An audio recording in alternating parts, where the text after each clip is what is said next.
چې یو خان ورته وویل چې او طالبه ستا دا ګیره ښه ده که زما د سپي دا لکۍ ښه ده؟ هغه ورته ویل خان ما ته پته نشته. ویلې ولې؟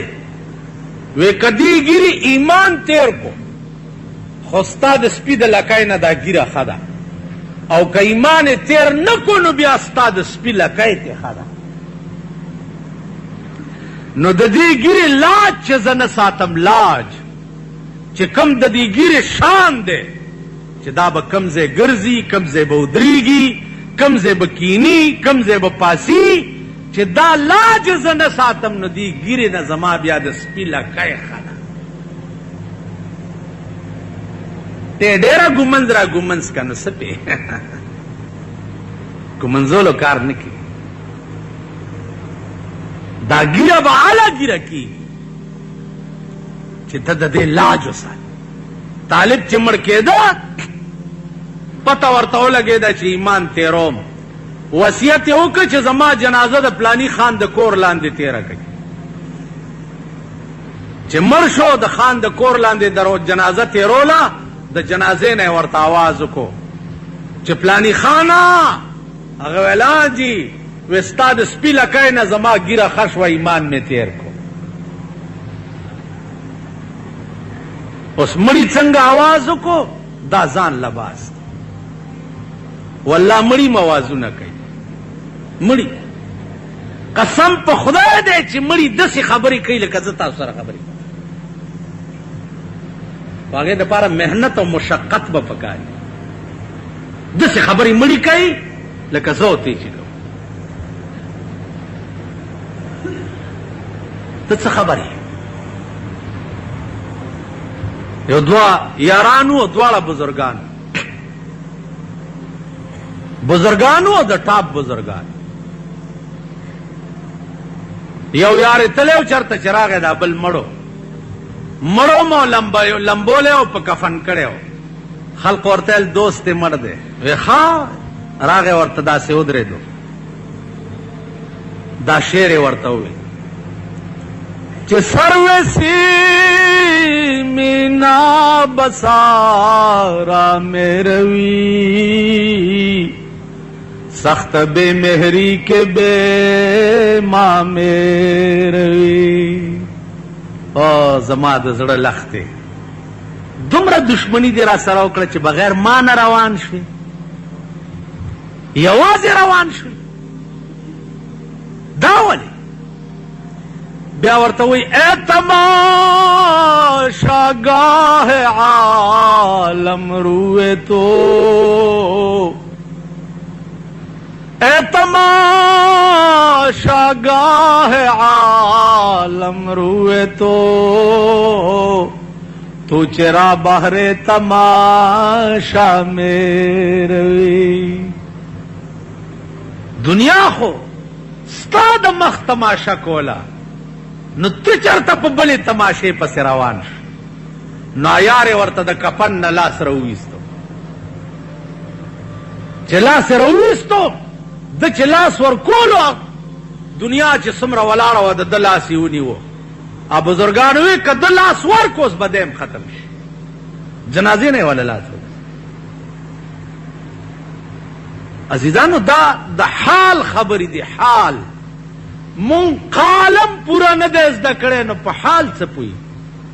رسول الله صلی الله علیه وسلم په خوا کې چې ابوبکر دفن کېده، ابوبکر صدیق چې لحد کې کېښو نو لحد ته شګې وروغورځېدې. صحابو بیا هغه تبزې را لرې کړې او هغه شګې راایستې چې ګوري د رسول الله د قبر نه د رسول الله لاس راوتی دی.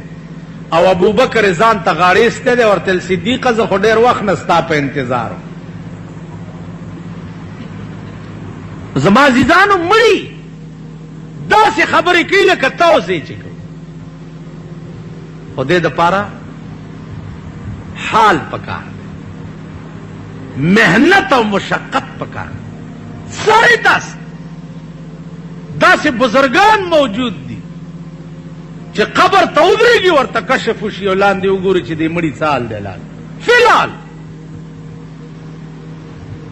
چې کوم لوی مرتدي مال یې راولی چې ځان سره یې بوزم او ولی وښی رشه وګوره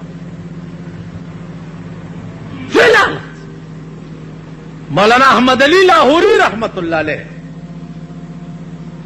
دا علم ور سره مونږ ته تپوس کو چې جی دا علم د څنګه زده کړې مونږ ته وخایه هغه په سلويخ کاله کې دا علم ما سلويخ کاله کې زده کړې اگر تمہیں شوق ہے تو لاہور آ جاؤ 4 سال میں سکھا دوں لیکن دل کی صفائی ضروری ہے رب څنګه صفا کې نو زمونږ له صفا دي پخله لا اله پزړه کې ټک د پاسه برګه پخله خندا پزړه بېمانه مسلمان ګریم بریخي اړم تور دے حجم کړه اړم تور دے ګمن زموال اړم تور دے مسواکم صوباړه په جیب کې ټومبل اړم تور دے تاسو پوه شئ دته دړه صفائی پکاري ډېر صفائی څنګه یو پیر ته یو سړی راغی ورته داسې وظیفه ما ته وخایا چې زه اوبو د پاسه ګرځم اوبو د پاسه ویل ښه دا خو اسانه وظیفه ده ورشه دریاب ته ورشه او چې غاړې له ورسي اخوا دې خوا مه ګوره بس دریاب ته ور ټوپ کا او زما نوم والا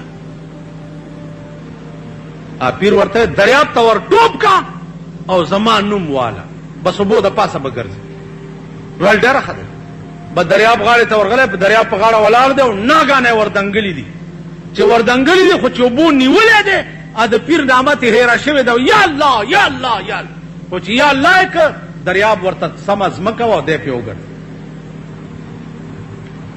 ښه وګرځېدو راغی پیر ته ویل څنګه چل پیر ورته ویل څنګه چلو شو وی صاحب ستا حکم خو مې ومنلو خو چې اوبو ته مې ور ټوپ کو اوبو راونیوم ستا نوم رانه هېر شو بغیر د الله نه مې بل نوم په خوله کې نه و پاغه وی بچیا دغه وخت کې دې زوی یاد و وی نه وی ښځه وی نه وی لور وی نه وی زه وی نه کور بال بچ ویل والله که مې هېڅ یاد سوا د خدای نه چې په دې دریاب کې مې بل څوک نشي بچ کولی سوا د الله ویړه کې دې بل څوک نه و سوا د خدای نه وی نه وی په اوبو مغه څوک ګرځي چې د چاړه د هر څه نه خالي وي او د خدای کوري تاسو پوه شوئ په خبره دړه صفائی غواړي پخله لا اله پزړه کې ټک د پاسه برګه پخله خندا پزړه بېمانه مسلمان ګریم بریخي اړم تور دے حجم کړه اړم تور دے ګمن زموال اړم تور دے مسواکم صوباړه په جیب کې ټومبل اړم تور دے تاسو پوه شئ دته دړه صفائی